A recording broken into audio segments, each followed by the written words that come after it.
కేటీఆర్ పనికి మాలిన మాటలు మాట్లాడుతున్నారని మంత్రి కొండా సురేఖ విమర్శించారు. ప్రభుత్వాన్ని పడగొడతా అనడం ఆయన విఘ్నత ఏంటో అర్థమవుతోందన్నారు. ప్రజల కోసం సీఎం రేవంత్ రెడ్డి కష్టపడుతుంటే ఓర్వలేకపోతున్నారని మండిపడ్డారు.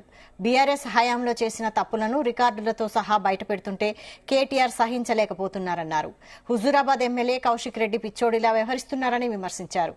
అసెంబ్లీకి రాని నాయకుడు ప్రతిపక్ష నేత ఎలా అవుతారని కొండా సురేఖ ప్రశ్నించారు. కేసీఆర్ ఫామ్ హౌస్ నుంచి బయటకు వచ్చి మాట్లాడాలన్నారు. ఏదో ఒట్టేసాట పని చేయకపోతేనట భూకంపం వచ్చిందట. ఎంత మెదడు లేకుండా మాట్లాడుతున్నాడో చిన్నపిల్లలకంటే అధ్వానంగా దాన్ని చూస్తే అర్థమవుతా ఉంది. నేను అందరికీ చెప్తా ఉన్నాను, అన్ని పార్టీల ఎమ్మెల్యేలకు చెప్తా ఉన్నాను, అంటే ప్రతిపక్ష పార్టీ ఎమ్మెల్యేలకు, మీకు ధైర్యం ఉంటే మీరేదన్నా ఉంటే డైరెక్ట్ గా అటాక్ చేయండి, డైరెక్ట్ గా మీరు ఛాలెంజ్ చేయండి. అంతేగాని మరి ఎక్కడో దాచుకొని మాట్లాడి మళ్ళీ మేము ఏదన్నా రండి అబ్బా ఛాలెంజ్ కంటే ఎవడు ముందుకు రాడు.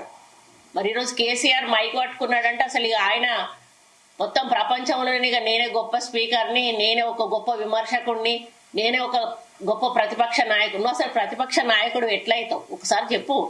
మీ అయ్య మాట్లాడాలి, నువ్వెవరు మాట్లాడటానికి?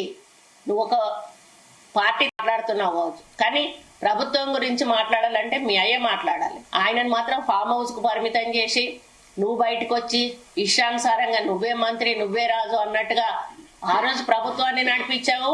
ఈ రోజు ప్రతిపక్షంలో కూడా నేను ఒక్కడినే అనే పద్ధతిలో ముందుకెళ్తాను. నీతో పాటు మరి పనిచేసినటువంటి నాయకులు లేరా? పోరాటంలో పాల్గొ